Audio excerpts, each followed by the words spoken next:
Hello, everybody. Welcome to this really important panel on denim and segregation in the industry.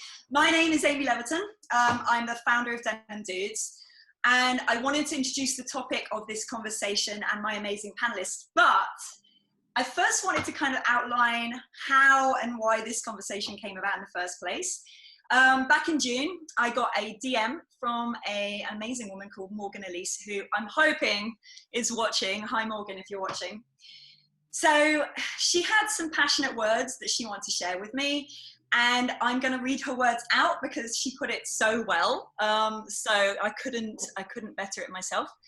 She said, despite its great legacy within fashion, streetwear is often met with disdain, making it very hard for those who worked at Aniche, Fubu, Fat Farm, Rockaway, etc. to find work. Some having to go as far as removing these companies from their resumes.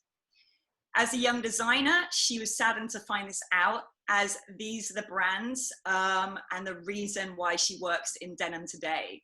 So I think we all remember that eureka moment when we realized, oh, I could work in fashion, and I'm inspired by these brands. And it got me thinking, how is it that this group of brands can be important enough to inspire young creatives to get into fashion in the first place, yet are not respected enough, so the industry doesn't even support the talent that they inspire? And the fact that brand name could actually be detrimental to a young designer's career is really upsetting. So we're going to roll out a few of these Zoom conversations over the next few weeks, because my conversations with Morgan and then with everyone that you'll see here and other industry professionals really opened a can of worms and a Pandora's box that can't really be covered in one shot. So further down the line, we're going to hold conversations with some of the design talent who've been turned away from big brands because of their resumes. We're also going to explore topics such as the historical associations between what we've revered as heritage and its links with race-related atrocities in the past. So lots of big subjects to come. But today, I managed to reel in some pretty amazing big names, some founders and some originators who were there at the very beginning. The word architect comes up again and again in this industry. These pioneers were literally building something from the ground up, not based on past sales or existing trends or an archival heritage look. We're so lucky to be able to tap into these original voices today. So thank you everybody for coming. I'm going to introduce you all one by one. I hope I do you all justice. So here goes. First up, the first person I called after talking to Morgan, Ali Asher Workamore. He has been an invaluable friend to me in learning about the street and skate scene in the US. His resume is like a who's who of the brands back in the day. He founded Fat Farm, Alphanumeric, Fiber Ops, and held senior positions at Jaws and Dove. More recently, Ali launched a cool as fuck denim brand called The Teenaged, and that's where we first met in person. And I think I've said this many times with different people, but maybe not directly to him, but Ali's like this true legend that has cult status within our industry, but somehow the cult status still doesn't do his work justice. So welcome, Ali. It's amazing to have you. It's such an honor. Thanks for having me. Okay, next up, Ali's amazing connections led me straight into the arms of Bobby Joseph. Welcome, Bobby. Bobby was an integral part of Fubu from 1998 to 2003, creating and growing the platinum sub-brand in up to about 200 million plus. His influence behind the scenes of the apparel industry is both pioneering and accomplished, with his creative direction and brand strategy not only driving a lot of the streetwear scene back in the day, but also influencing clients from LVMH to Nike to the New York Knicks. Almost said Yankees. Terrible. And he's recently launched his own namesake label as well, which you should check out. Okay, then I hit up the man, the legend, Don Harrell, I think. His career started at Nike. I think at the moment he's literally labeled as me. No, it changed. Sorry. It's changed, thank goodness.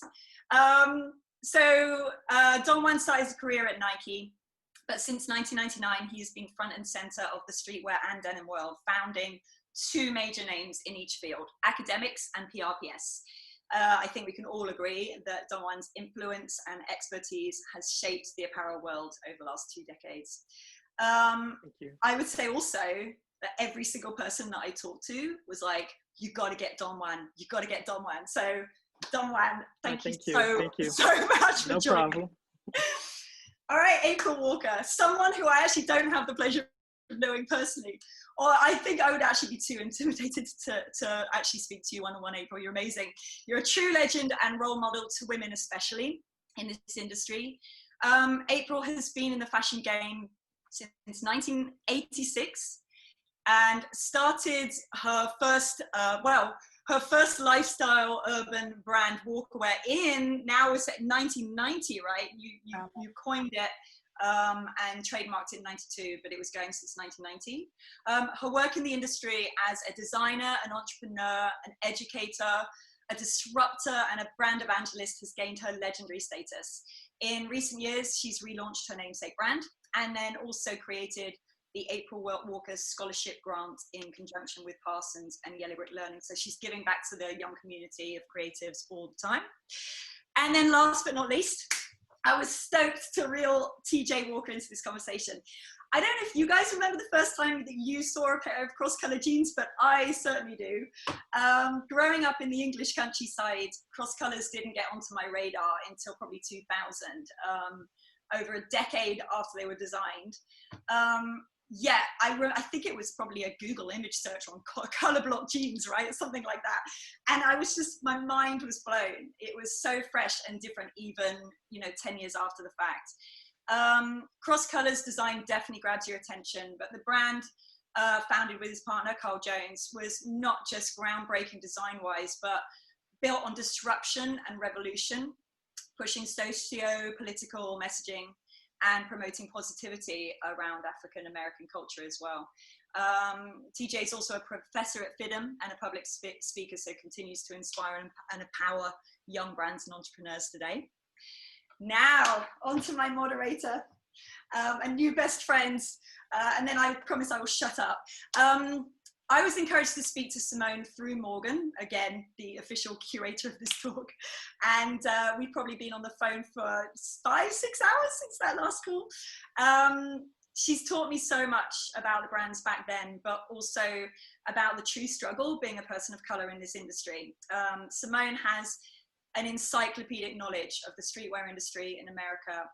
She's been a key player and enthusiast for many years. She was VP of Design at Rockaware and Director of Merchandising at Public School NYC. Her strong stance on the subject of people of color's creative contribution to American culture makes her the perfect moderator for this conversation. And she's gonna push it, you guys. She's gonna be tough. But based on our many conversations, she's definitely gonna flip the role a little bit between moderator and panelist because she has a lot to say and I want you to learn as much from her as I have. I'm going to field questions from the audience. Feel free to put them in the Q&A section below. Try not to use chat. It's just easier for us to get a handle on. But for now, I'm going to shut the hell up and hand it over to Simone to kick this conversation off. Hi. Hello.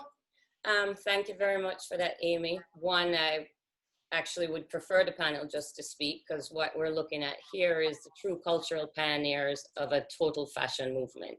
These are the visionaries and the creatives that spark trends that have been chased for the last 25 years. Chased, duplicated, copied. I mean, without them, there is no streetwear industry as we know it today. And for me, I do take this personally because I have literally watched such creative people that from zero to billions of dollars this industry was. And their talent is not recognized because of the color of their skin and the color of their resume. So this is going to be a very honest conversation about the systematic racism and biases that exist in denim streetwear fashion. I am truly humbled just to be in your presence, real talk. And I really want to look at why Black fashion, urban, is labeled, stereotyped, dismissed. It was streetwear. It's in its essence, it is streetwear. So for me, my first question to the panelists, and you can answer as, when there seems to be this narrative that when it's Black brands Black culture, it's only for Black people. But when it's white brands, Black culture, it's for everyone. And this Black fashion, we never hear it called white fashion. So why is it okay to constantly stereotype and kind of put us all in this lump? And why do you think that narrative exists? Or do you think that narrative exists? Where does it come from? Go, April.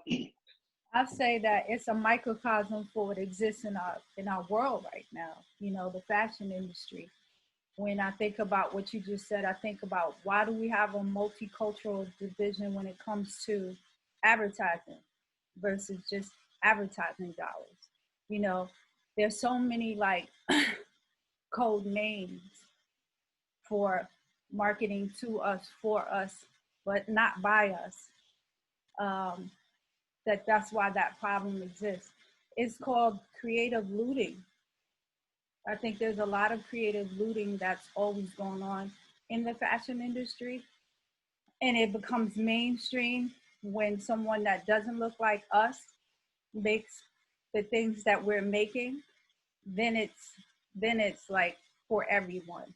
So I agree with you, but I think the problem is systematic, and it's we create a cultural ecosystem, a thriving cultural ecosystem that we don't participate in terms of the equity, in terms of the ownership, and in terms of the legacy stories. But that is because the fashion game is rigged from the door, you know, with discriminatory practices, with invisible challenges, and with a blind eye on purpose.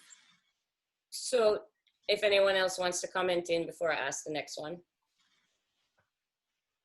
Well, I just want to say, I think that, you know, the mindset of, you know, if it's for, you know, if someone Black does something, you know, it's a certain, you know, type of style or a certain type of look or a certain type of perception is associated with that.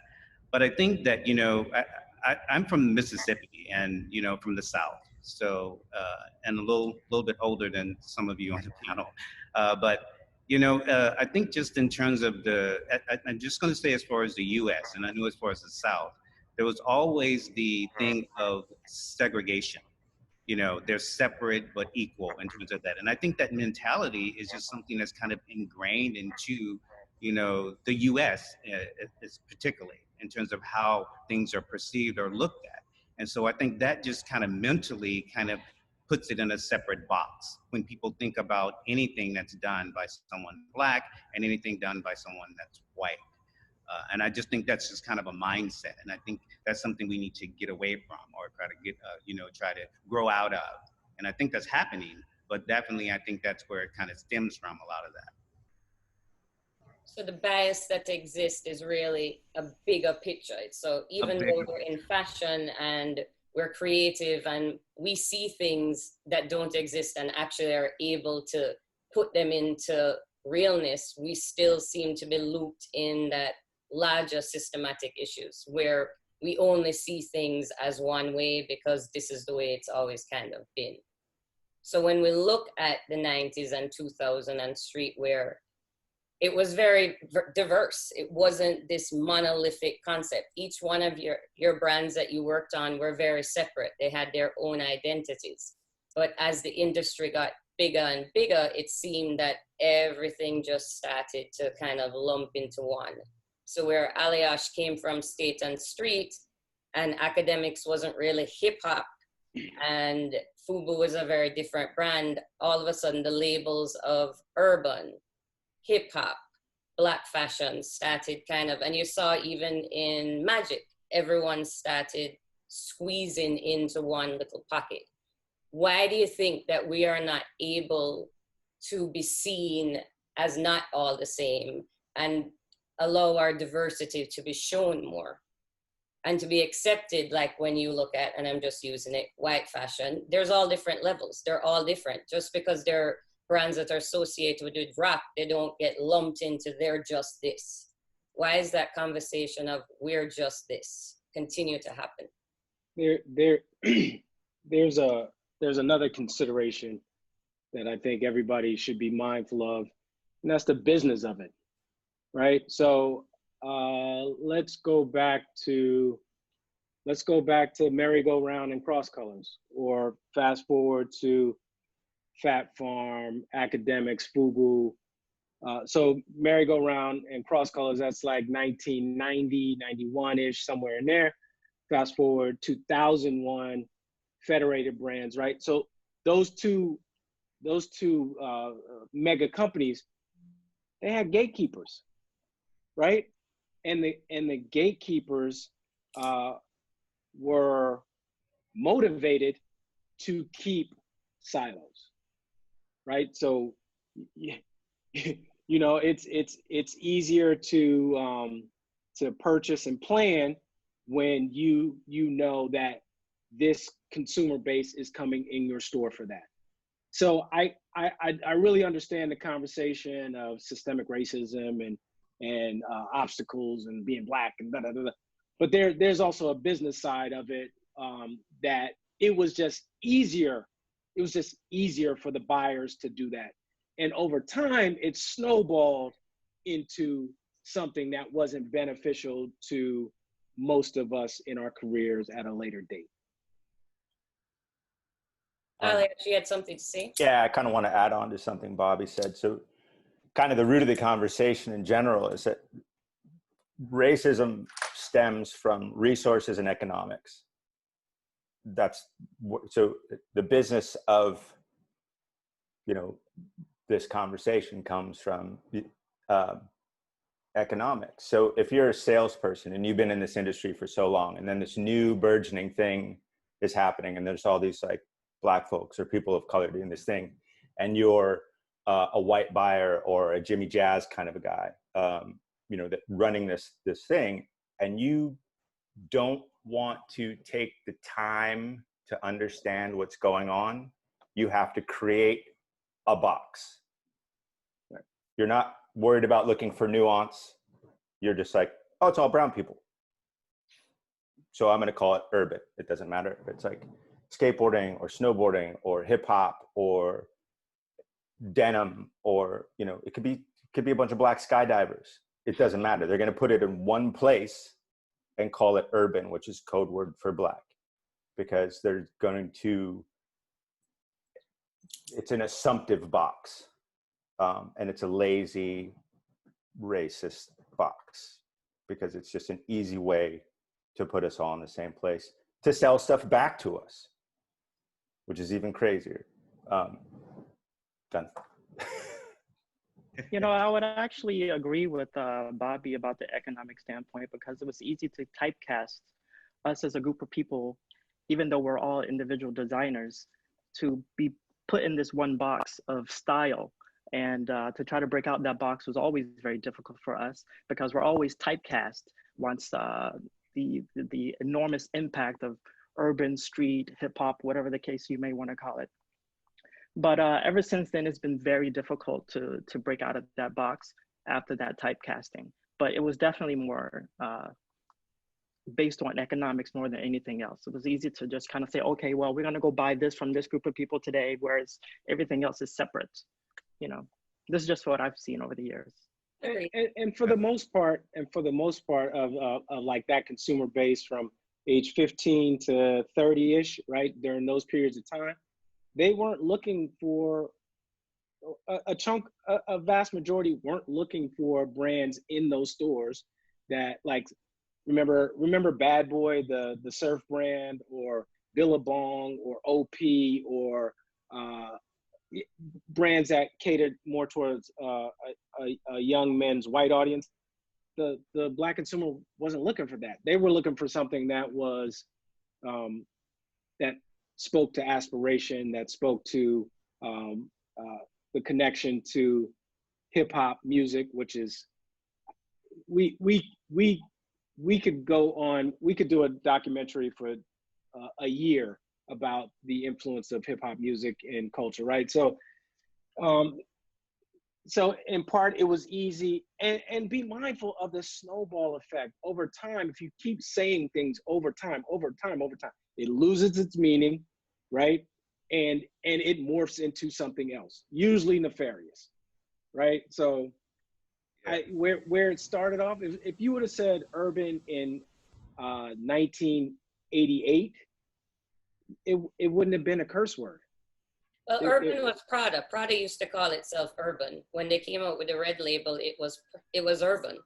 And that was at the same time. So the question is, for me, why is it when it's Black creatives, does it become a bad word? When someone else uses it, it's okay. So when you're looking now at like the neo streetwear, as streetwear has grown, as you created a foundation and now it's built up, it's now predominantly a space created with white and Asian faces. You don't see as many people of color. Sorry, April, go. Which I think you're off. You're muted, April. Because when you control the narrative, you control the story and you control the outcome. And I think that when you can have that kind of narrative and power from a distribution standpoint, you stay in control. And until we are fully vertical, that's the relationship, you know, and I think things are changing, but, you know, just as Bobby and some other people have said from the business standpoint, I agree. But the problem with it is we're not afforded the same resources, the same factoring opportunities, the same banking propositions. I've seen at Super Show, one basketball company that happened to be Black owned, that was out of Chicago, that was growing in the 80s like fast. They got to be like 50 to 100 doors. This is late 80s. And we were literally next to each other. And I remember and one came by, the two owners at that time. And this is before they started. And they came and saw us. The next time they came back and they had a booth next to us. And you know what? They went into 500 doors. And that company out of Chicago went away. So, you know, that's what I mean by opportunities and by, it is colorism, you know, and it is deliberate from both sides, from the business side, but also from the resources side in terms of control and distribution. And I mean, we could look at all industries and say it's the same thing. And that's where we have to get past color, but we also have to, in my eyes, build our own tables to change that paradigm shift, make a paradigm shift. So when we do look at streetwear now, and I mean, its growth has been exponential, I will say that the retail structure has changed. It's not the same, so you do have a certain control of your dollars. But again, why are the people of color now and the creatives missing from this narrative when the originators started it? So how do we now put the story back in? How do we create these spaces? You know, it's rather unfortunate because, you know, I walk the stores quite often, and for a space that we created, it's so unfortunate to see so few Black-owned brands in the independent boutique stores. Whereas back in the day, during Academics, Rockaware, Fubu, in those days, we dominated the stores. But today, you know, it's an Australian brand, it's a Canadian brand, it's everything but us. And I, you know, for myself, I feel one of few in those spaces when it should have been the same players that were back in the day still being very involved. And it's just unfortunate to see. But I'm sure there's a financial rhyme and reason for all of it, but it's still a very open territory, and we have to educate the store buyers as well as the consumers to, you know, to at least participate in buying Black for space that we created. Do we need to participate in also breaking down these biases? Go ahead. No, go ahead, Donald. Sorry. No, go ahead. Well, to your point, it's interesting. I've had people go, like the term microaggression comes to mind, where I've had people go, wow, this is really sophisticated. And you're like, what the fuck? That's really good. Like, you know, like, yeah, motherfucker, that's what I do. Like, I do sophisticated shit. I do lowbrow shit too, but like, why is this surprising to you? Like, if it wasn't for us, this platform wouldn't exist. And now all of a sudden, like, everybody else jumped on the bandwagon and the tables have turned. And to April's point, it is looting. It's also like sharecropping. It's like, oh, the slavery shit ended. Everybody's a sharecropper now. So we can like kind of enlist you, but you got to work for the factory store. We'll kind of give you some bread, but not, just enough. And it's literally financial sharecropping. Right. I think it goes back. It's definitely money. Money is the bottom line is the bottom line. And I think a lot of times actually in the industry, the business aspects are kind of shoved away, and as creatives, a lot of times you just focus on that creative aspect of it as well. I think the thing we have to go back to is what April said. We have to control the narrative. We have to be the ones that are actually creating our own validation in the situation. When we do that, then we control it. And whatever it means financial, whatever it's in terms of, making sure we market and promote a certain way. And we need to be the validators of our own stuff. We validate it. We set up the platforms to validate, and we establish that in our way. And then therefore we are in control, and we control our own destiny. That's where it has to go. And that's where it has to be, for us to actually go. And people look at things differently when it makes money. When it makes money, you're not a color, you're green. Okay? And that's the same thing that happened with us when we actually launched our brand. People didn't even know where to put the stuff, as they called it. They were like, oh, they want that, but we don't know where to put it in the store. And they figured out where to put it as soon as people started to buy it, and I think today we can control our destiny a little more because we actually have the website and the internet to actually do that more so than in the 90s. We didn't have that. And now we can do that. The internet is our way out, I think, in a lot of ways to actually do that. That's our own selling platform. That's where we can actually do and maneuver and voice what we want to say, from that platform as well. I would love to chime in and add to what you're saying. I think content is king. And I think that what we're doing right now, that's amplifying our voices. This conversation is amplifying our voices. The remix, Hip Hop Times Fashion, that's on Netflix now. But the response from that, just from people hitting me from all over the world, that I never knew about you. I'm sorry, I never knew. And there's so many other things. I know you guys have a museum, right, TJ? A museum exhibit. Well, I'm here right now at the exhibition, actually, sitting outside of it. So you're telling your own story. That's taking control of your narrative, and that's what we have to do. Through all forms, tell the story. Pick up the bullhorn. Get on social media, and maybe it's not social media. Maybe it's through product. Maybe it's through, but being creative, and we have to collaborate. I think that lateral cooperation creates vertical movement, and I think that there's more power together than us all on our own. Together is a powerful medium, and it's proven to be in our history. So we have to utilize that to empower each other in our stories. I wanted to, jump in here as well, because I think the word gatekeepers was used early on in this. And I do think, to TJ's point, the world is different now. Traditional fashion gatekeepers used to be, editors of magazines and buyers and runners of showrooms, etc., etc. There used to be a certain path that you had to go in order to get where you needed to be, and now there is more of an open playing field. So, what can you do to use today's tools to amplify? First, I think one of the things that we all have to be mindful of is you have to stop caring. I don't give a shit what anybody says. I don't care if what happened. Like, I remember in 2008, I know, I'm pretty sure that the crash affected a lot of us on this board. 2008 kind of swept the legs from under me in terms of the industry. Maybe even a little bit sooner than that. and then I remember interviewing at major fashion houses.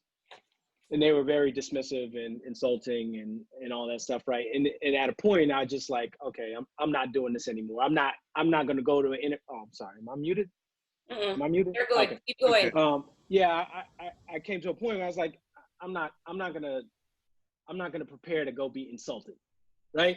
Thank you. So I woke up one day and I said, I'm not doing it anymore. I've always had pretty good client business, and I moved forward in that. But when I decided to do the Bobby Joseph brand, I stopped caring about the gatekeepers. I stopped caring about the insults. I stopped caring about being dismissed or labeled or pigeonholed, and I just focused on my brand, right? And it's evolved over time. And now because we are our own gatekeepers in terms of how hard you want to work, right? How connected do you want to be? How enthusiastic and energetic you want to be, right? Like all those things help create sales for our individual brands, right? So like holding on to how it once was or who said what in the past, and that shit's a waste of time. Moving forward, to April's point, content is like, what do your visual assets look like? What are some of the stories you're trying to tell? What like, how polished up are you? How connected to other brands and people and things and movements is your thing? Those are the things that are important now. Like, because some denim enthusiasts who make 100 pairs out of Japan every 6 months, like, I don't give a fuck about them. Like they don't pay my rent. You know what I mean? Like I appreciate it. Like that's part of doing that kind of shopping and research has kind of refined me and all of us probably on this board in terms of how sophisticated we are now. But holding on to that's a waste. That's a waste. And this is $1 billion right here. This is $1 billion, just 5 people, 6 people. Like, why are we holding on to like what somebody else said? We'll just do it again. We'll just do it again. At that point, to do it again, because the narrative is a little bit different. And to your point, I've sat in the same interviews and you have to like jump through hoops to prove that you can actually design something. Like I know how to use like your tech pack's not 30 pages long. Thank you. Like I know how to use a computer. And I think for the audience, where all of us understand that, I think it's really important for the audience to really get that insight, because I don't think a lot of people think about that. Because when I have conversations, they're like, oh, those brands are dope.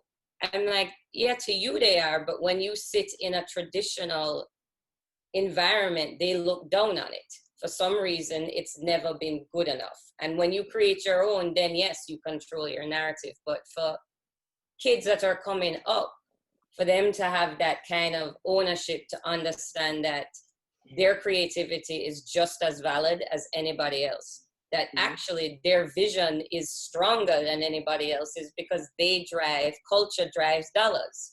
And that's what I think people need to understand. Ali Ashad said something earlier, if you want to talk about it, about how Black culture drives dollars.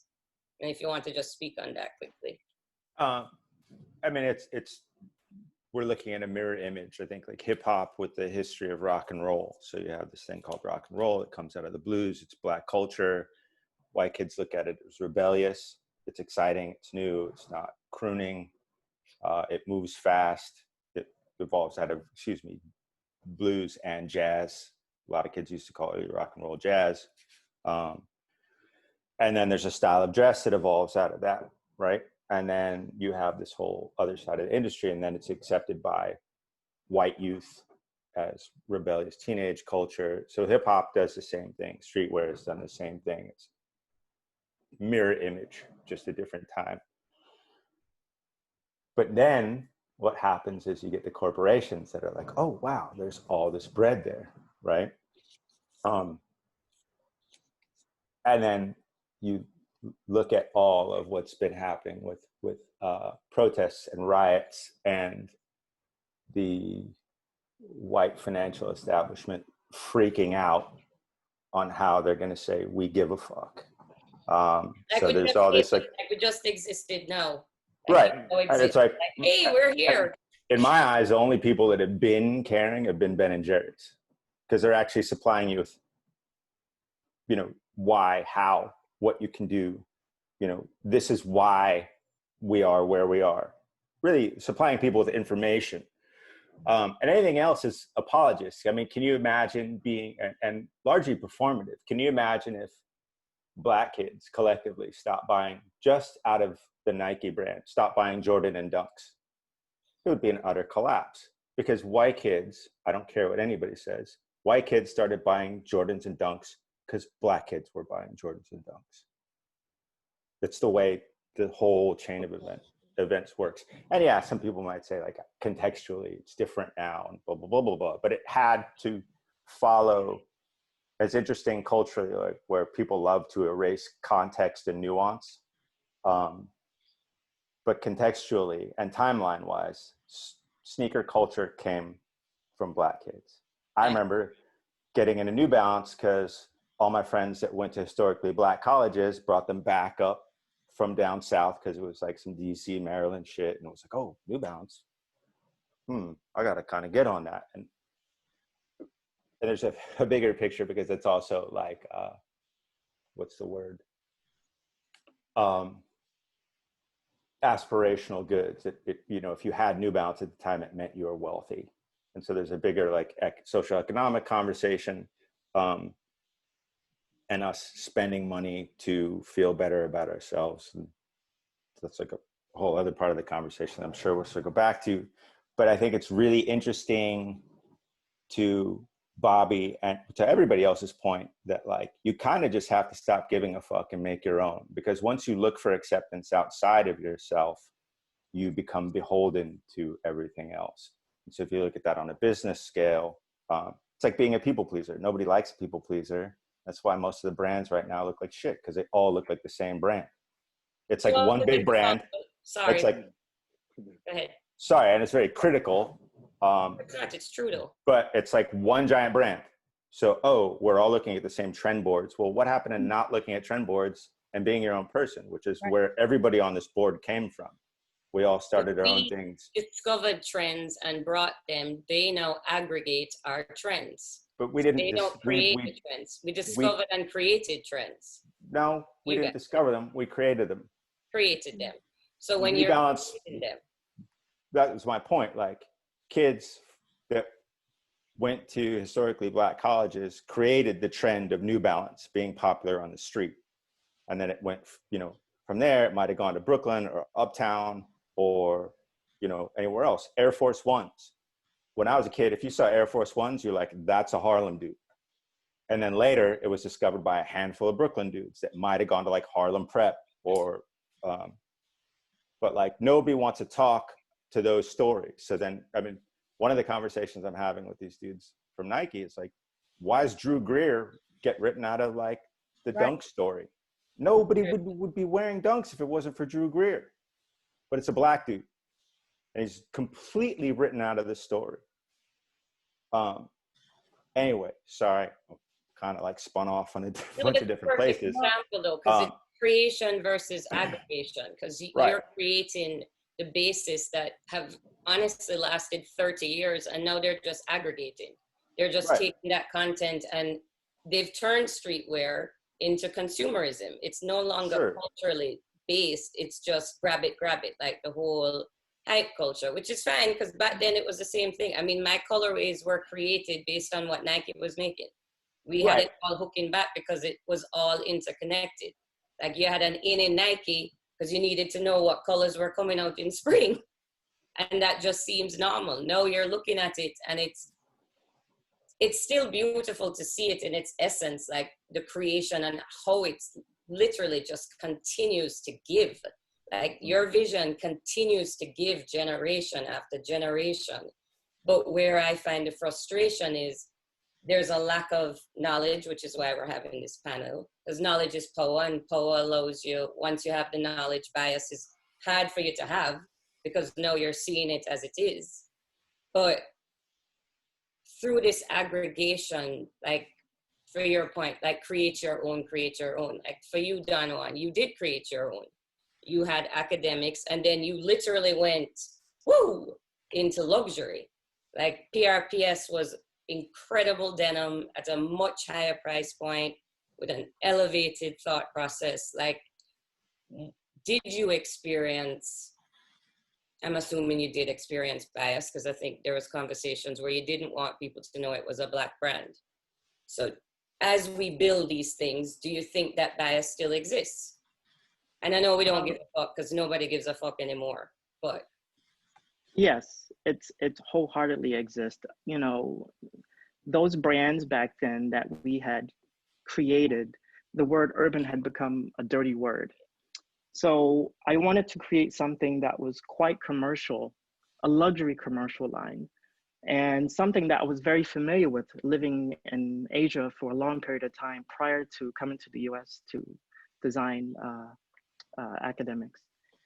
And I felt like I had to create a company and launch it in Europe and be like this silent person where the brand and the integrity of the product took precedence, just so that it would take off, and then bring my face to the table thereafter. I mean, the unfortunate thing is I had to do that, but the fortunate thing, it worked. I had to take this calculated backseat role just to get the brand to take off.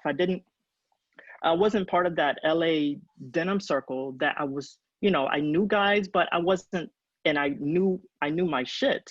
I knew denim, I knew how to make denim, I knew how to do washes. I was a very technical person, but I was never really accepted in that LA denim circle. So I had to go out of the spectrum, go to Japan, manufacture it, come back and launch it in Europe just to make it work. And it's just sad that I had to be so calculative in the process of doing it, but that was the time, that was the only way that I had forecasted and it working. Today, I mean, you could do different things. The world is a totally different playing field, but you know, that's really what I had to do. But of course, it took me taking the back seat and not being the face for it for quite some time. But I think as time had gone on, people realized, oh, that's that Don Juan guy from academics. But they don't really know that, you know, my history goes long before academics, working at Nike and Donna Karan and Joseph Adu, long before all of that. So the trajectory was there. I was very adamant I wanted to succeed in the commercial market and not just in this, what they call the urban playing field. But, you know, it's definitely eye-opening throughout my career, how you're pocketed and subjugated to these groups. But you learn to work within the confines of what they may pocket you, you know? So is that the key there, that we can't follow their system? We have to create our own system. Yes, that's you have created a brand.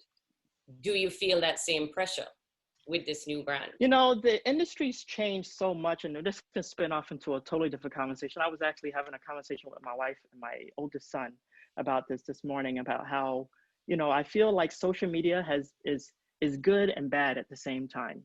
I feel like, you know, back in the day during the academics, Rockaware, you know, PRPS days, as long as you had something different, you could succeed, you know?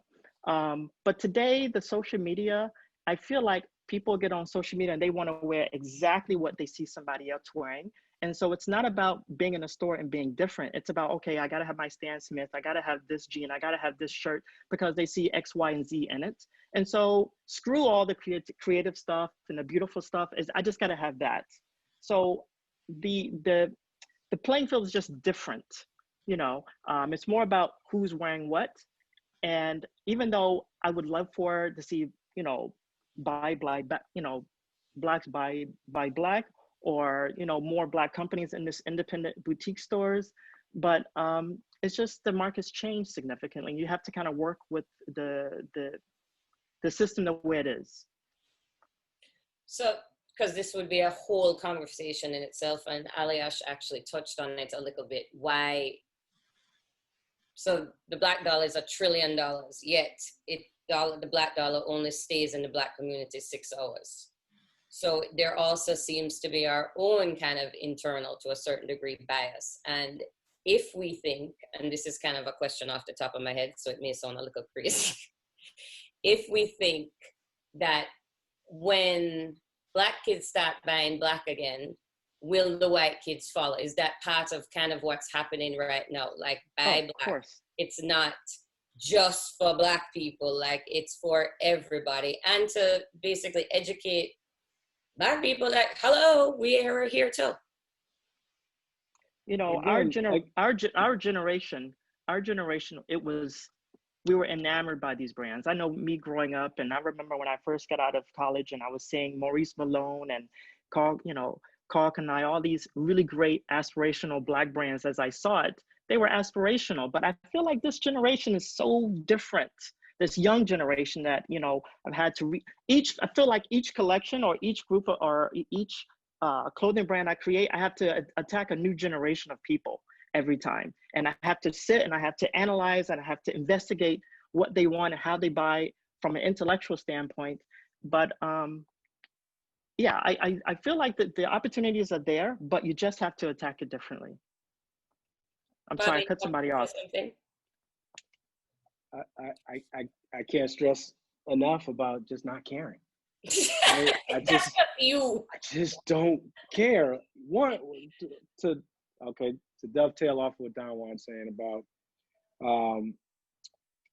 re-educating the consumers. That's your job. We're all educators up here. That's your job. I embrace it. I enjoy it.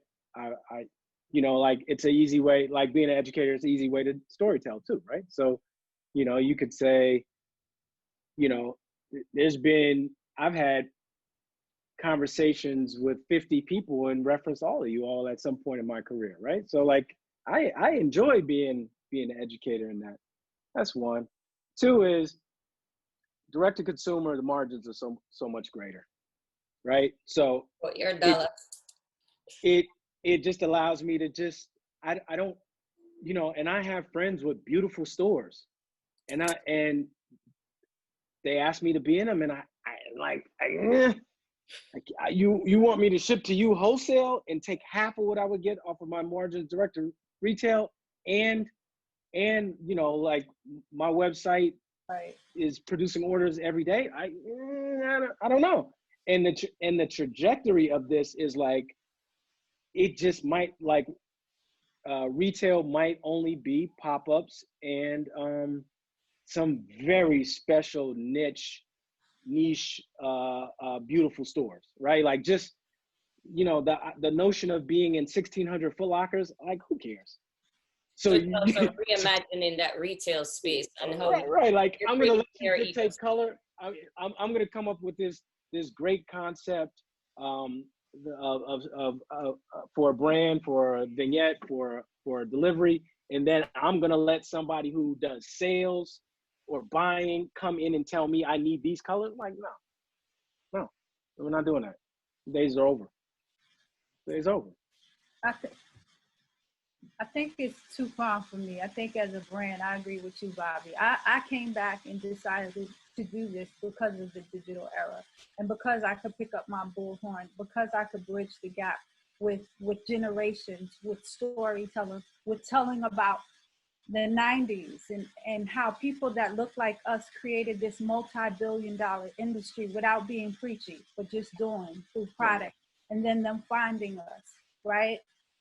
And that's interesting to me. And I'm so with you on the direct to consumer because that was the thing. I don't have to jump through hoops with retailers anymore. And there's no markup there anyway anymore with chargebacks with such.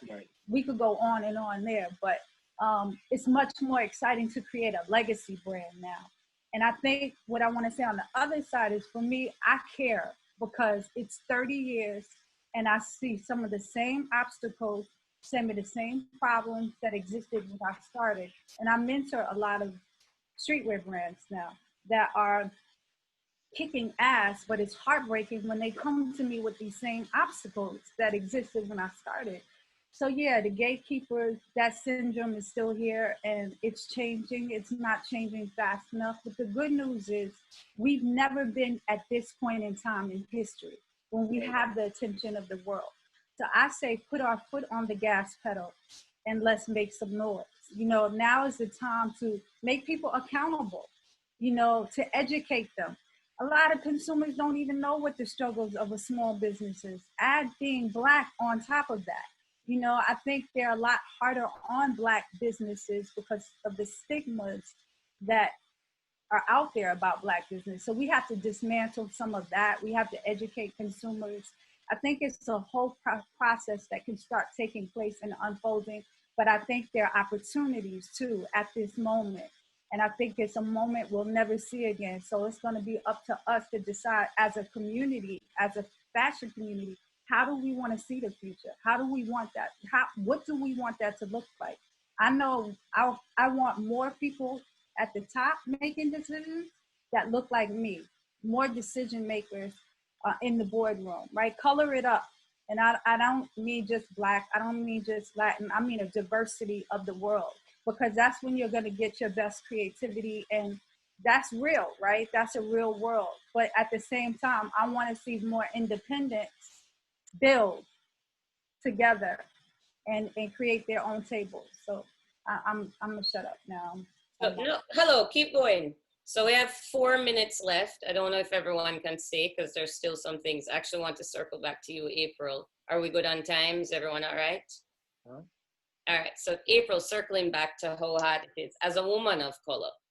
As we sit here, if I wasn't in this picture and we're just panelists, just as brand owners, you're the only one. And we continue to see that if we look at streetwear, if we look at denim, women of color, saying underrepresented is actually silly because there is no representation. So the word under doesn't exist if we're like 0.1%. What, we already know the challenges, but how do we start adapting that? Because for me, as much as I think America is racist, I also think there's a huge sexism issue. And that misogyny that is just deeply rooted, especially in streetwear.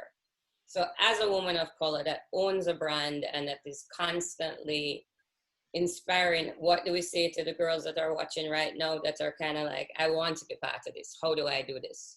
I mean, you know, me being the only one here is a good representation of that, because I am a trailblazer, but there are many other great female designers with brands that exist. Yet a lot of panels call me because I think that we're so underrepresented, you know, and it's like pulling on the same people. You know, I could go on and on with names, but to the women, I say keep kicking ass, keep making product. What Bobby said, don't give a shit about anybody else. You're doing this to express yourself and hopefully to create a business. And so focus on that. Don't focus on color. Don't focus on sex. Just be a badass and kick ass and make the best product. Let the product lead, and eventually everything will catch up. But if you worry about that, you'll never get started and you'll never be at your best. Agreed. So the next part we're kind of going to unpack is, what do you feel, and we'll get into the other questions. So from a contribution point, and I know we're not talking about the past, but I do think for the panel and the people that are listening that don't know you, that don't know what you've created, that it's important to educate and talk about your contributions as far as your brands, where your contribution comes from. Like when I first thought about this question, I could list, like to your point, cross colors denim. When I think color block, I actually Googled it, cross colors comes up. That's a huge fashion trend.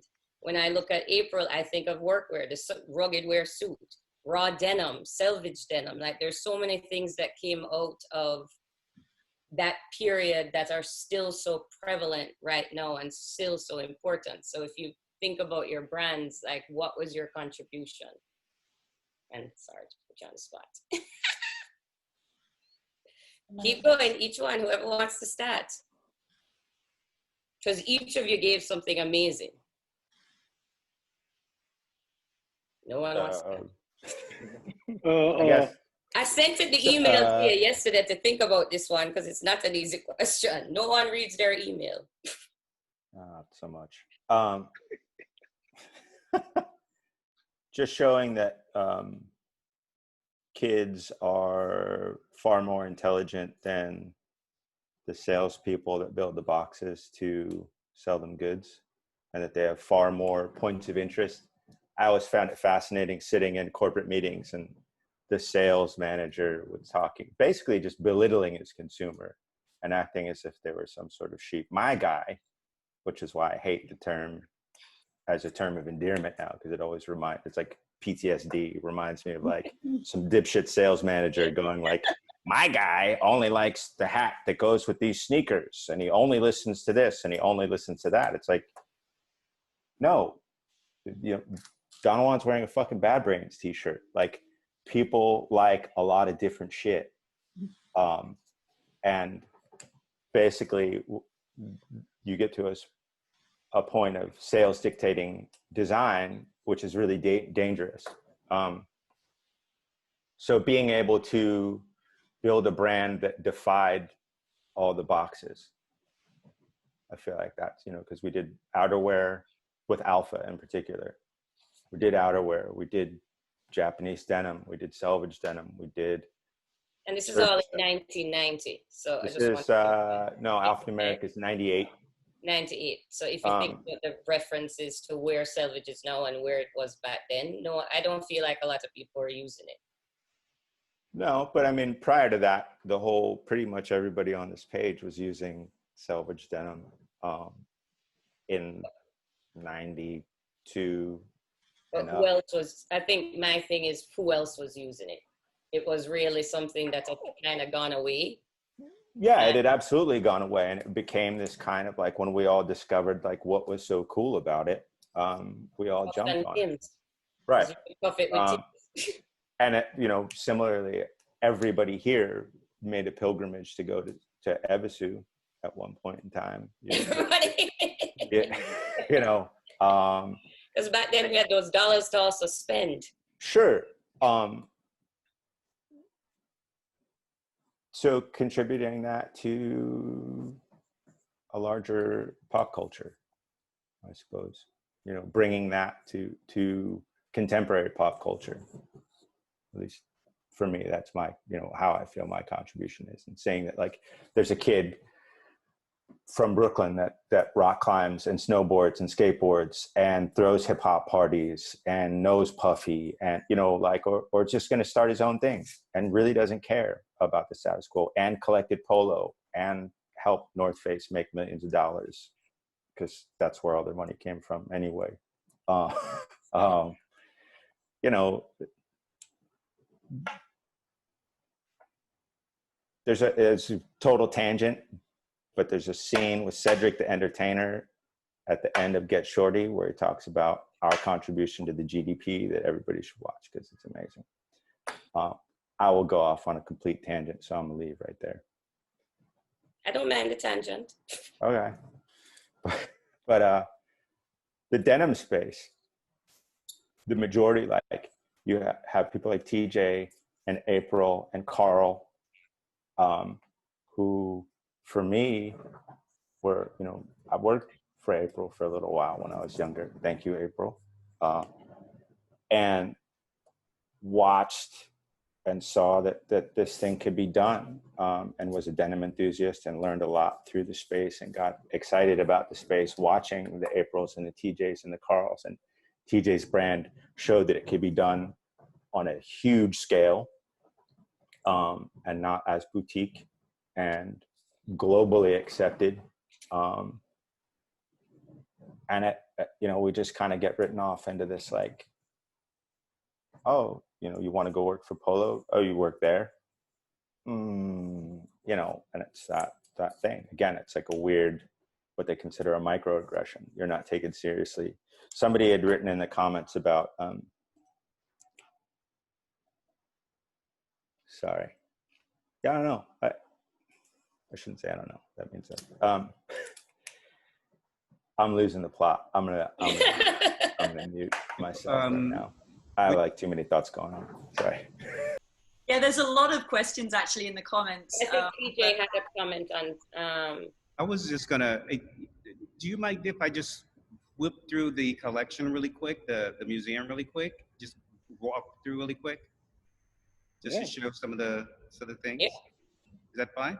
Because that actually talks directly to what you've. That's why I want to show the pieces and kind of Tanisha, would you hold this? So just as some background, I can only quickly speak about this, but Cross Colors, it was closed without prejudice. So you're looking at, in the 90s, a brand that was talking about social and political issues before that was even really a major conversation. Now flash to 2020. It's like 5,000 square feet. And so you can see that here, and you can see the opening, you can see the videos.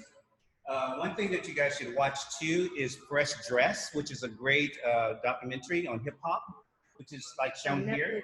But here, and then over here too, just so you can get a sense of the outfits and the whole look as far as Cross Colors, it was from top to bottom as far as the denim is concerned. Everything there, as far as the graphic tees as well.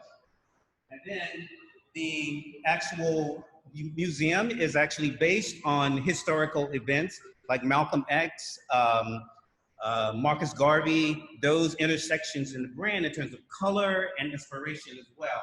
And you can see that displayed here also with the pieces. One thing too, we talked about denim, but if you look here at the display here, you can see the buttons and the zip labels and all the things we did, because we really focused on branding and making sure that everything was actually logoed out for the most part. And then here you can just see kind of a wide expanse of the exhibition 2, where you see individual pieces, going back to Martin Luther King, and even a lot of the advertisement too, if you, on this part over here, where you can see the Jaimin, who was actually our model in the, from Amistad and those Blood Diamond and all that, as far as the billboard is concerned. And the color blocking that was mentioned too is actually shown here, also in the outfit here, as far as the denim is concerned, the color blocking from head to toe. This was actually our first kind of color block look here for the product. And then this is the last part, so I don't take up all the time with the actual exhibition, but here you can see a lot of the ads that we actually had for the exhibition. And this blow up here is actually our hang tag that we had back in the day that was actually on the clothes of Carl and myself. And a lot of videos and everything were very popular back in that time as far as MTV and VH1 and all that. So you can see here a lot of the videos here from Mary J. Blige, TLC, and even here, the one that actually kind of let everybody know that we were back was when Bruno Mars and Cardi B actually were at the Grammys on stage.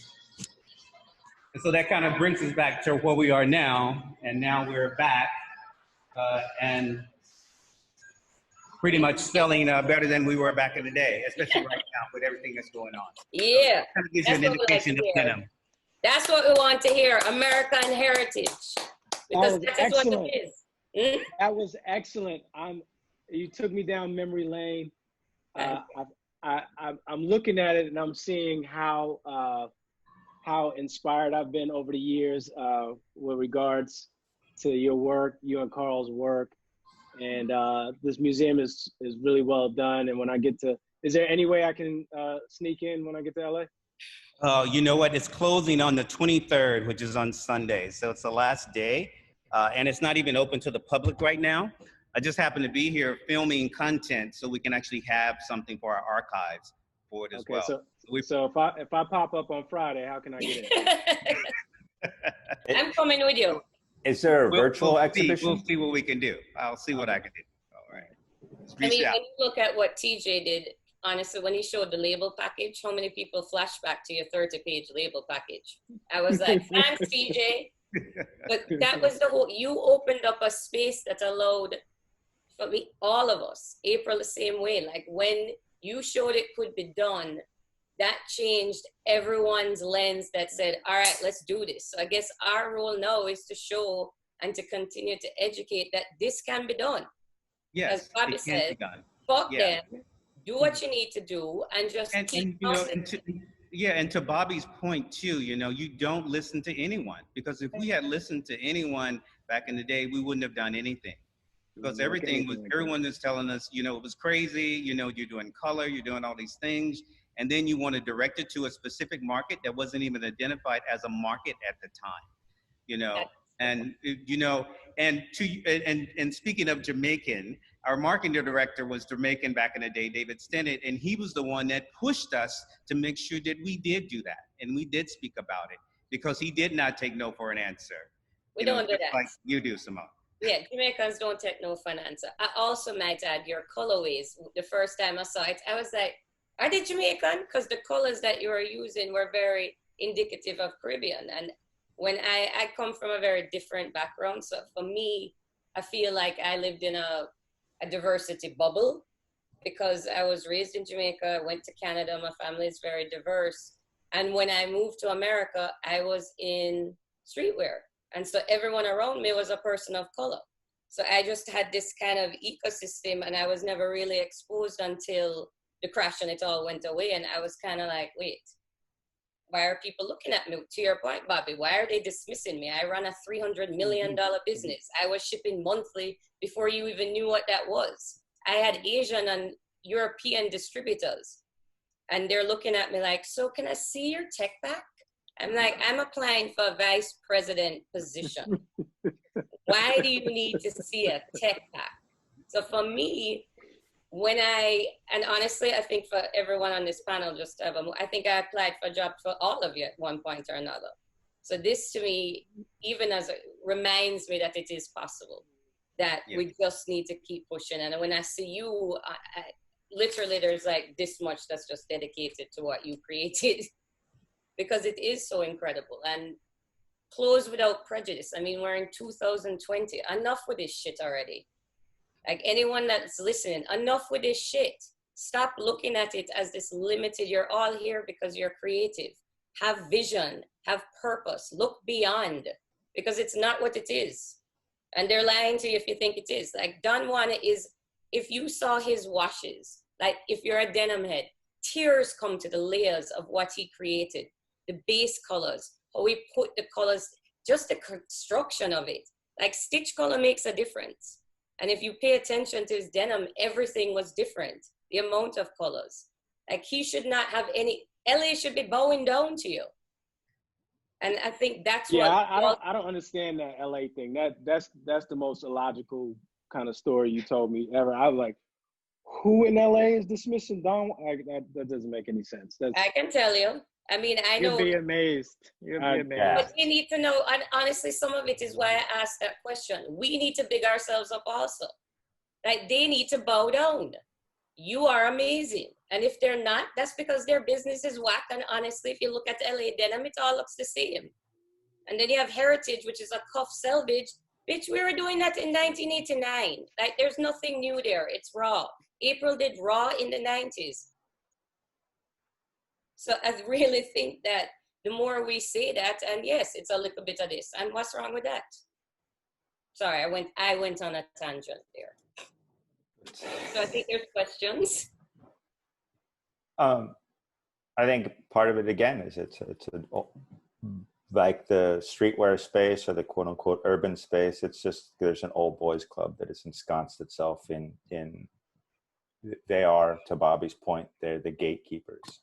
And so if you roll up and you don't look the part, which basically just means being black, you could have all the stuff on and all the accessories and everything that's like hip and in trend and fucking smell like Juniper Ridge and all this other shit. Like, they don't give a fuck because you're black.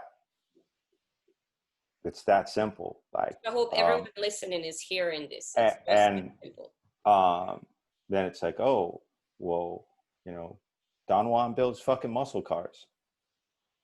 You know what I mean? Like, he is the part, but he's black. That's, you know, it's a shame to me that he had to go. It's brilliant that he knew the workaround to get to this space that he had gotten to, but it fucking sucks that he had to do it. Agreed. Sorry. Oh, No, sorry. This is the whole point. Like, we want people to hear these things and have it sink in. so here's the thing. What you just said, Ali, we created a thriving cultural ecosystem that exists today in fashion, a multi-billion-dollar industry. You talked earlier about spending over $1 trillion as consumers. The way we change that to start spending 10 cents of every dollar in our own communities. That's going to change the landscape of fashion, but in everything else. If we only spent 10 cents of every dollar, we can employ every man, woman, and child. That's mind-boggling to me. But those are the things from a consumer standpoint, since you guys are listening, that you can do. Be deliberate, be intentional about us here and anybody else that's Black. I'm rooting for everybody Black. So, you know, like, just pour some of your money into those cups, because it adds up and it's going to make the difference. We definitely are hiring more people that look like us. You know, we are creating more opportunities and opening doors for younger creatives. You know, energy feeds energy. Agreed.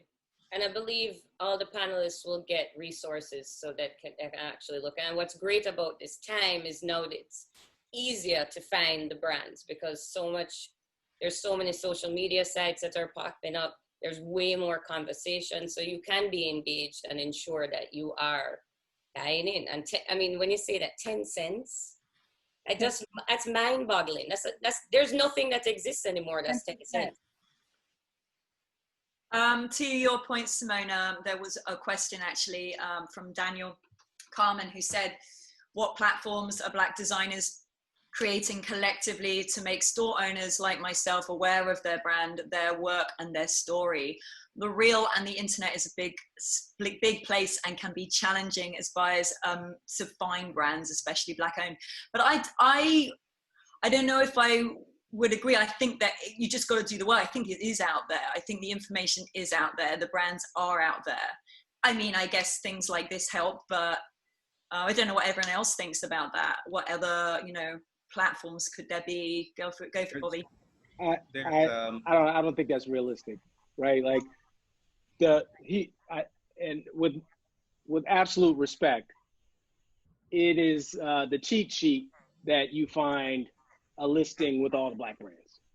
Right? That's a cheat sheet. That, like, yeah, if it existed, that'd be great. That's kind of not how like creatives move, right? Like, I might not want to be on that list. Like, I saw the email for Black business on Google. Okay. I also don't. My other thing, and I'll try to keep my rant small. I don't subscribe to Black designer, Black business supporting, or what's the other one? Small business. Like, I don't, get that shit out of here. Don't put those labels on me. Don't. So if we'll pop up eventually. We'll pop up eventually on somebody's radar. But all those like all those qualifiers, I don't want to be a part of. This panel is the exception, but in general, I do not subscribe to Black designer, Black business supporting, or small business. That you can have that. So what's great about what you just said is, again, we don't have all the same opinions. We actually function with different entities and different thought processes. That's how you feel. April may feel different. I may feel different. I actually think there's a merge where I don't prescribe to it's just Black designers. It's just Black. I don't, because no one says white fashion. So why are you saying Black fashion? Fashion is fashion. It happens to be that we drive trends, and that's not your fault that you don't. And you're more of aggregators, but that's just culture. So again, if the panel that's listening, and it's kind of amazing that no one has dropped off. I keep looking at the participants. These are the things that your unconscious bias has to recognize. We are not all the same. We do not have the same opinions. We do not flow the same.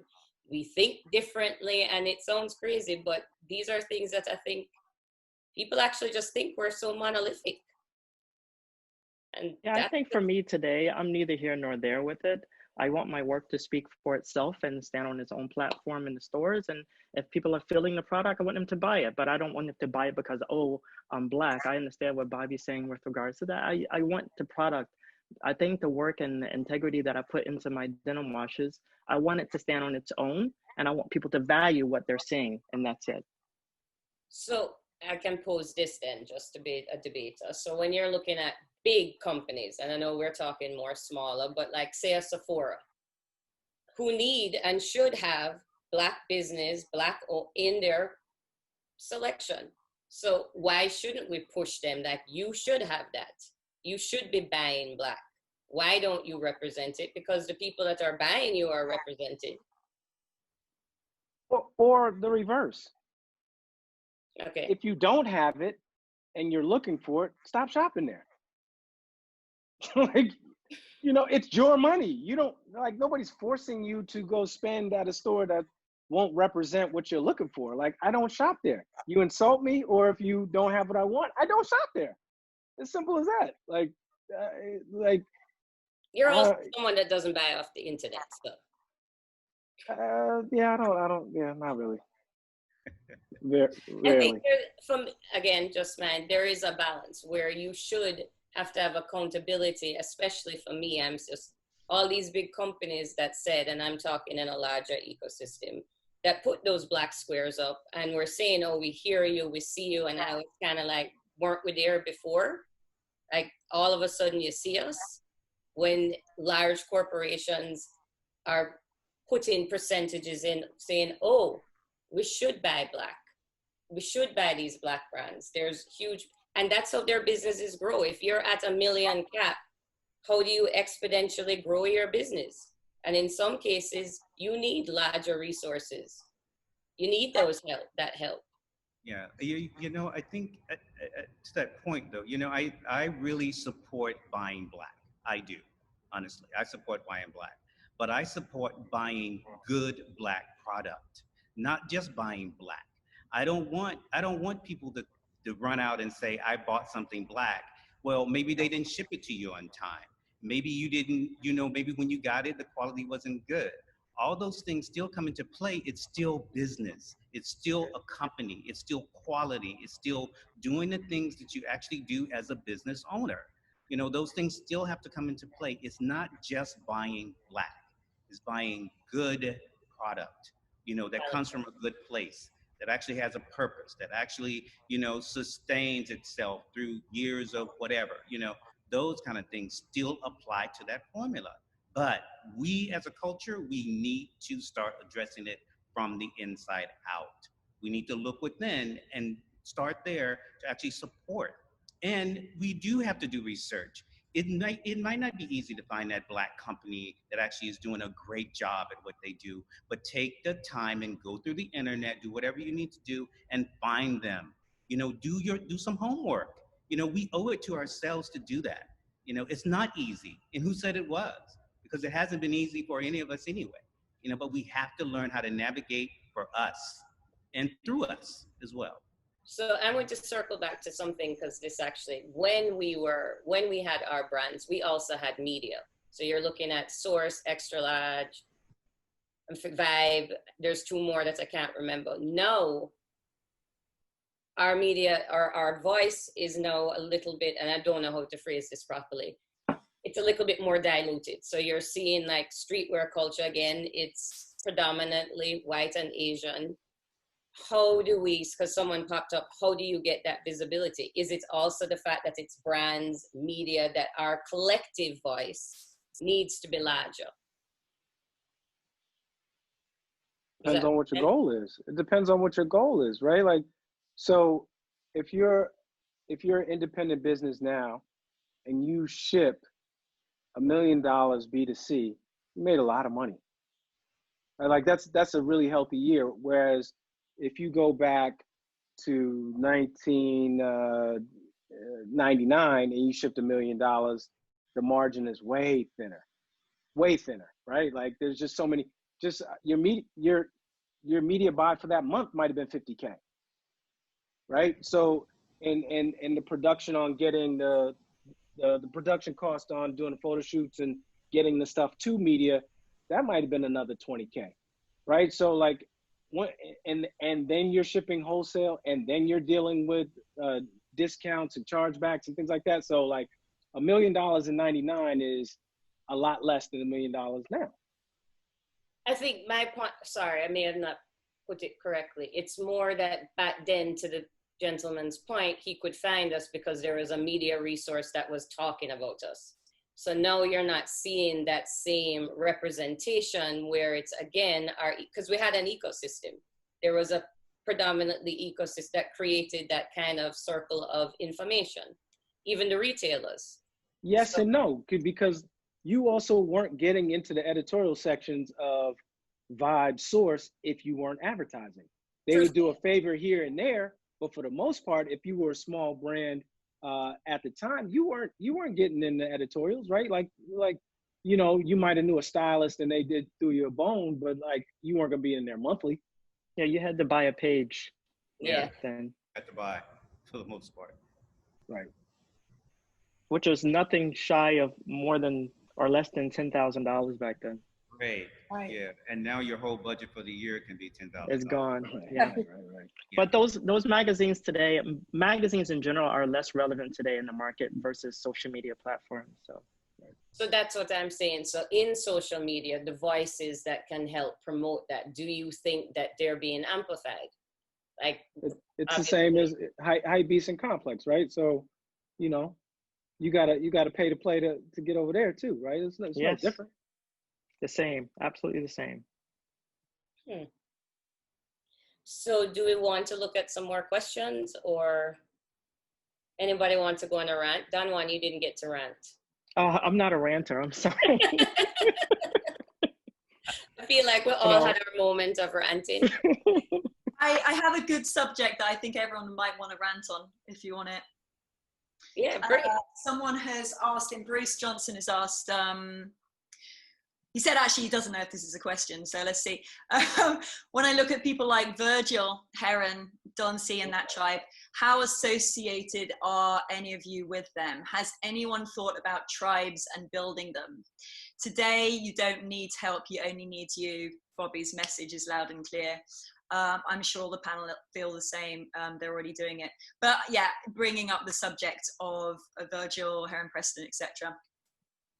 That's the Chicago crew though, right? So that's the Chicago crew, and they're anchored by Kanye.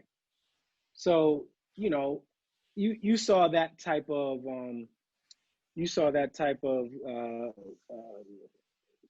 movement more so in music, right? Like somebody has a star artist, and then they bring along their producers and their other artists, and they have their own record label. So they applied the same concept with clothing, and they are also a little bit younger than us, right? So they don't have the same kind of ways of doing business that we were indoctrinated with. So I love it. I love watching them.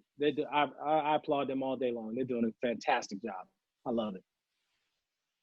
Any other questions? There's Say it. Just say it. Say it. This is the whole point of this. Say it. I will. Heron can design. That's all I have to say. The rest of those dudes are just hired people and use people to design for them. Right, that's fine. Everybody here is a designer. It's a different conversation. As a tribe and a collective, it's fantastic to watch. But I like to call them aggregators. yeah, none of those dudes are designers except Heron. No, if you asked one of them to draw something, none of them could except him. And he's that. And to that point, he's the one that can really ride a skateboard and can do all the things that he talks about doing. And a lot of people might get pissed at me because I'm not supposed to bash other Black creatives, but I'm a big fan of do your own work. Agreed. If you're going to say that you're that, do your own work. I don't really care. You know what I mean? Like, I'm not really worried about their acceptance. Because I've had the conversations with those dudes. Yeah, I don't know. Whatever. It's a different time.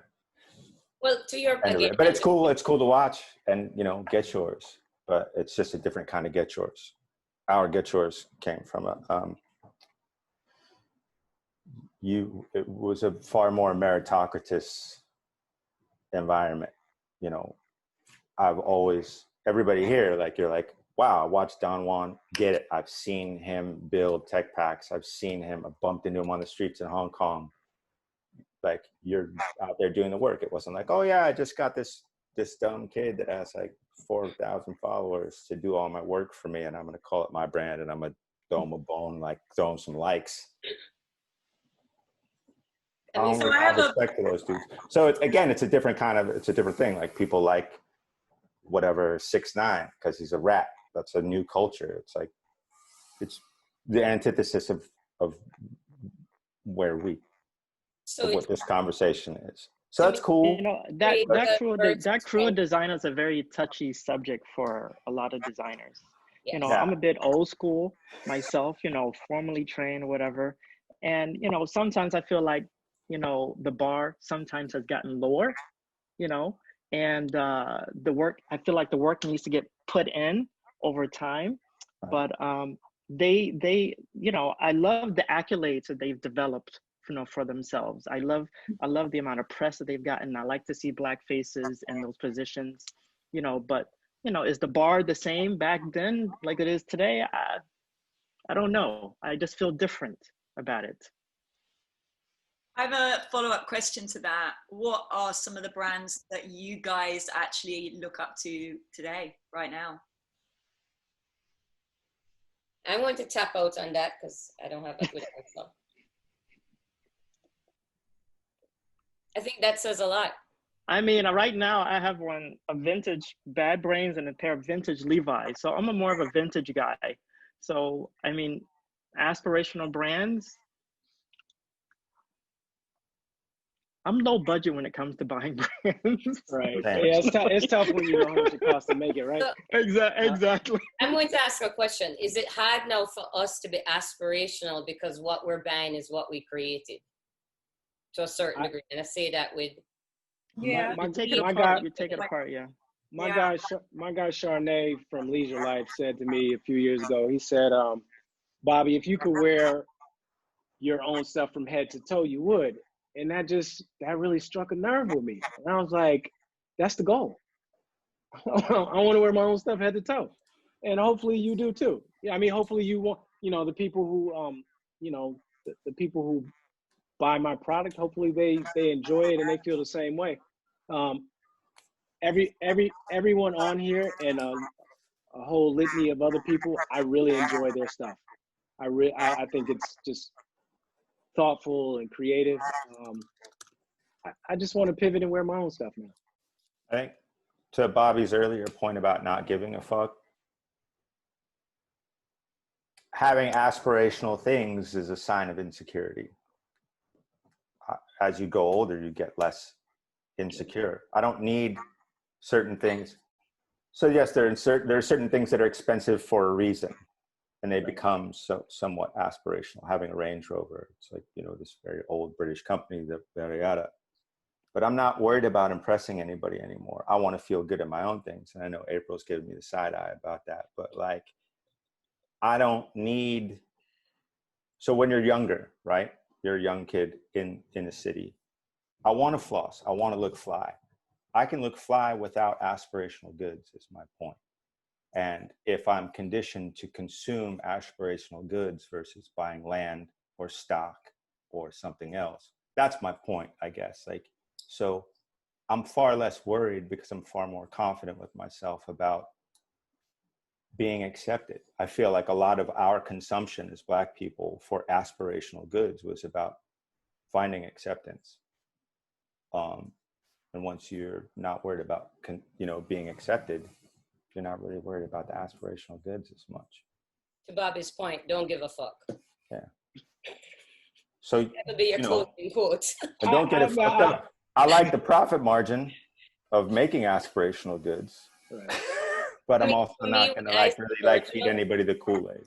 When I see some of Virgil's stuff, honest to God, a flashback to stuff that we did in like 9 to 5. So some of it is just kind of like, I don't get that feeling of whoa. But then again, to your point, we've been in it so long, and I do think that our time allowed us so much exploration and discovery and creation that things just came together, where now it's a lot of aggregating and translating. It's not creating. No, I get frustrated that it's called creative, like that these people are called creatives. Make a new category. Call them aggregators, like I do. You know, even the word like, what's it called? Curator is like, it's not even the same word anymore. No. You're not a curator. You make Pinterest boards and you sell them. Sorry. You're not an influencer? You make Pinterest boards. You're a high-end Pinterest board maker. Oh, you cracked me up. All right. Can I say one thing? Of course.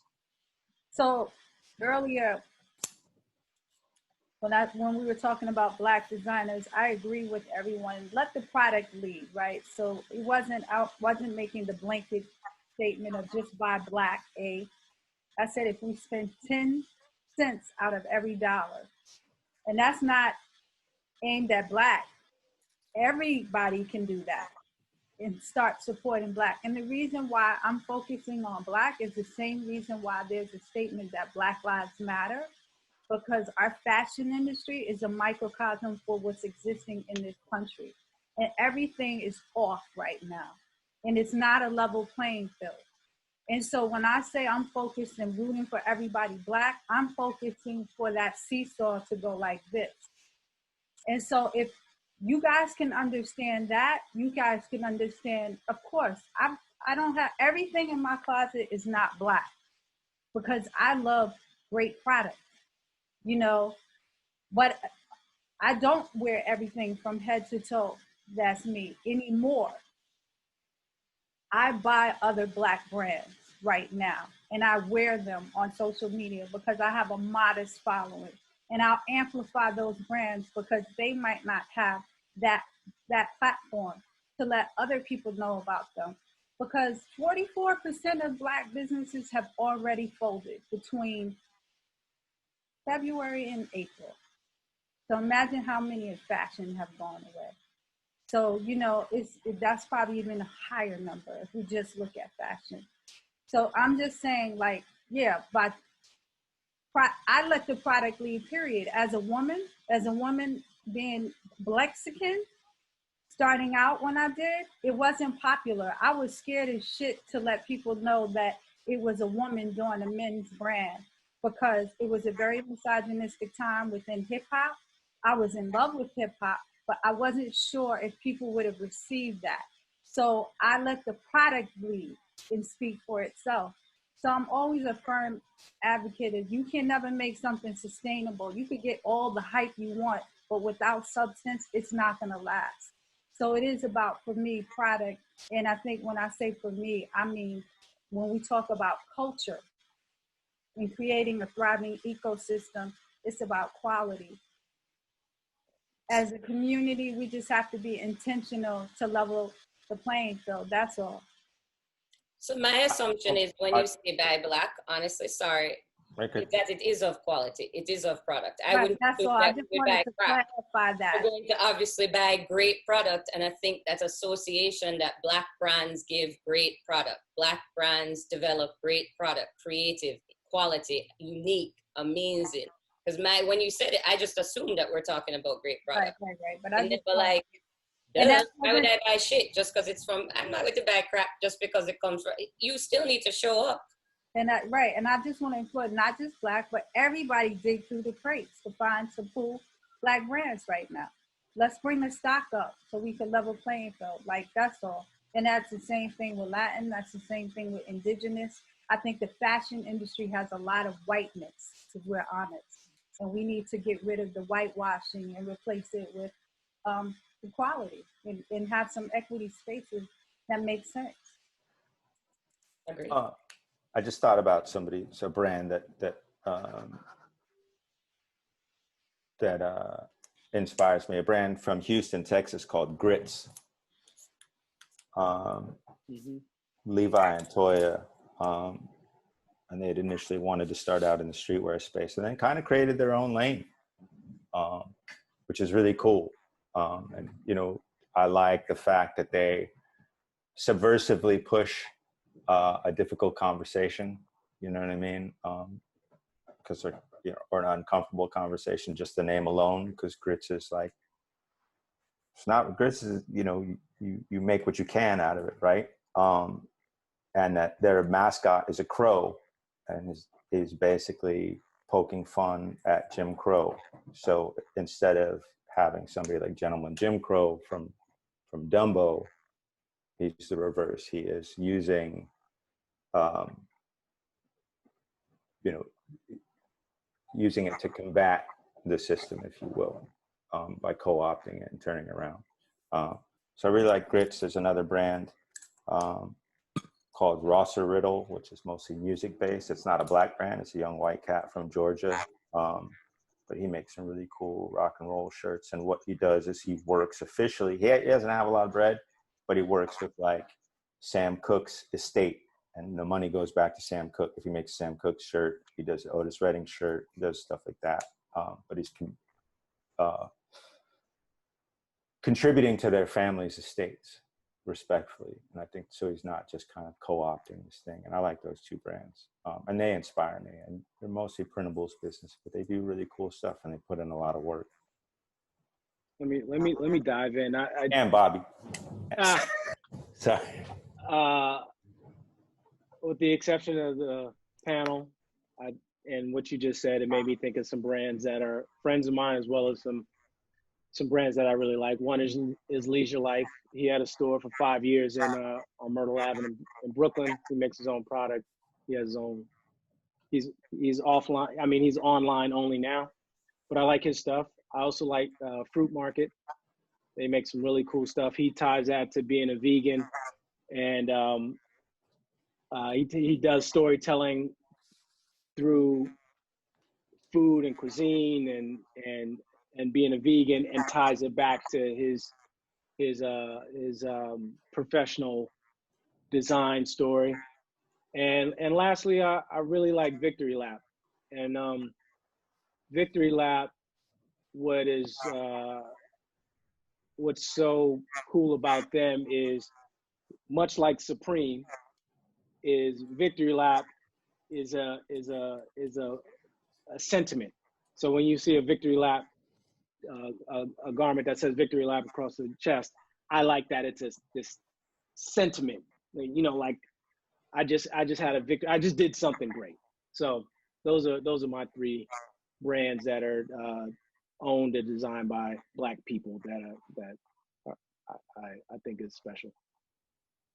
I'm just gonna piggyback since we're shouting out two. I'm gonna say two of my mentees that are great streetwear brands. One is Live Streetwear, doing her thing. It's very nostalgic of the 90s, but it's now. But you can tell she was definitely inspired by that time period. Avenue N, if you've seen the t-shirt that says ghetto until proven fashionable, that's Avenue N.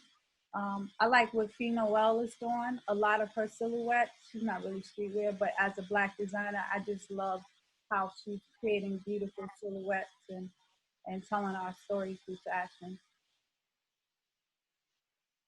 Love it. This has been incredible. Honestly, one, I feel like I haven't seen all of you in the same place ever. So, on that alone, that was amazing. And as Vegas. Vegas. Oh, let's not go back to magic. That could be its own show in itself. I mean, what would magic be without all of us or those brands? It would have been very boring. But I want to also thank Amy she's been listening to me rant for about 5 days or a month. And Morgan, who started this whole conversation, because again, sharing the stories and just amplifying and allowing ourselves to be visible. There's the statement of, if you never see yourself represented, you might think you do not exist. And we exist. And I think it's a very necessity for younger kids coming up to see that we exist in very different spaces, that we're not all the same, and that you can find yourself in one of us or in any of us. So I'm done talking now. Shout out to Morgan at Smoky Hanoi. Yes. Yes. Yeah. Yeah, She's big incredible. shout. Right. Definitely. Shout out to you, Simone, for facilitating and also having such great questions. I think you pushed the envelope well with some really thoughtful questions. Thank you. Appreciate it. I literally have It's great to have such a diversified panel. That's for sure. Yeah, it is. Very nice. Very nice. Well, I appreciate your openness, because when the first question I asked like a whole bunch of people, and I'm like, can I go there like just right off the bat? And for me, it's necessary though. Like, I'm so sick of this shit. Like, I'm tired of it. I don't want to walk in. If I decide I want to have an interview, I don't want you looking at me. And to Bobby's point, that's why I don't interview and I do my own thing now. Like, I have a client and I love the fact that he's from the Caribbean and I can talk this way and I don't have to change my voice for him. Like, why should I have to or why should we have to shrink to fit into your space? Fit into mine now? And I think that's the conversation I just want to constantly push. And I appreciate all of you. And because, again, you are the beginnings. I am here because of all of you. Well said. And I'm done ranting again, because, again, I'm a ranter. Thank you, Annie. Thank you so much, all of you. There's been so many comments, and thank you guys in the chat. Absolute legends, amazing words, so insightful. I wanted to just also end saying that everyone who did register will be sending out a link to this conversation on YouTube, and also a lot of the references that were mentioned throughout. So we'll be including all of those links. Further watching, further reading, further research if you want to dive deeper into these iconic people and brands. But yeah, thank you so much from the bottom of my heart. Oh, TJ, I think you need to do a virtual tour real quick. Like, send it to us. I would like to actually see it. Oh, like, yes. iPhone video right before you leave. Or go on Instagram Live. That would be great. TJ, is there a virtual exhibition? No, there is. We're actually filming today for that. So okay. Please send us the footage, because I will. But I'll just do a little quickly right now, just to see real quick. TJ, I'm going to connect with you offline and see if I can get in there on Friday. All right. Yeah, do that. Please. Okay. Yes, please do that. Please tell me you're not moving to LA. Because everybody and their mother is moving to LA and I'm not prepared. I'm to San Diego, Bob. You never answer, you know. House of Swag, you guys. Check out House of Swag too. Serious Houston Live. All right. Beautiful. Excellent. So dope. I see all the walls that I want to Instagram.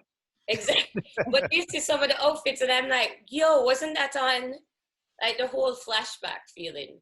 Like, you are American heritage. You're American design. Well, you guys, I don't know if you know about California African American Museum, but you need to check it out. You know, whenever you're in LA, come through, because it's an amazing place. They do a great, amazing job too. So I would love to do that. I think that's the other thing, sorry, we need to normalize that Cross Colors is American brands. We need to normalize these conversations at Aniche, Mecca, Academic, Fat Farm. These were all American brands, the beginning of streetwear, and normalize that conversation so that urban can be for anybody. Like Supreme can be urban. They follow all the same logic. They're doing all the same things. So why is it? We need to normalize that. Right. I mean, the irony is that the CD of Supreme was one of the founders of PNB. There we go. And there Weird. I don't know. You could have your own show with all the knowledge. Yes, you could. You totally could. I was thinking about something you said that's really frustrating. So I do a lot of bouldering and climbing. Well, not climbing, I do bouldering. I'm new at it, but I wanted to do an outdoor brand. And I was talking to somebody and they're like, oh, so it'd be like an outdoor brand with an urban twist. And I was like, why? Why can't it just be a fucking outdoor brand? Because you're brown, dude. You're black. Yeah. So automatically out of the gates, it was just like, oh. Wow. So for the people left, so even now, stop saying that shit. It's microaggressive. Even now, I can't. You know, it's like All right. Guess what? You can, as per Bobby Joseph, fuck them. Oh, And we're going it's to not stopping me. normalize It's just ironic conversation of 2 weeks ago. Yeah. So It's I have the a first thing. sweatshirt that literally has a huge emblazed rhinestone urban on it. Fuck what you heard. Urban is dope. Like, I give a fuck. You want to make it bad? I'm going to normalize it as amazing. And I'm going to put rhinestones on it because guess what? Everybody loves a rhinestone. I do. No, who also did a lot of really cool stuff.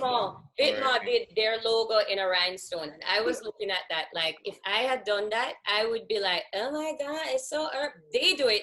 It's so luxury. It's so amazing. Bitch, it was from 1990. That's all I did. Logos with rhinestones. I remember that era. I mean, you couldn't not put a rhinestone on it. I used to go mad. Anyway, sorry, ranted again.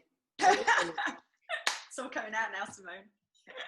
I mean, but when he said that, that's so frustrating. Why is it? We're going to normalize urban to just be streetwear. Maybe it's not, maybe it's just, I don't know. I have to think about this now. I'll be bothering all of you. All right, you guys. I have to go. They're about to push me out of the museum. So. Okay. Bye. Thank you, everyone that checked in. Thank you, Amy. Thank you all. Thank you, guys. Thank you for putting this Thank together, you, Amy. guys. Thank you, everyone. Thank you. Bye. Thank you. Thank you, everyone.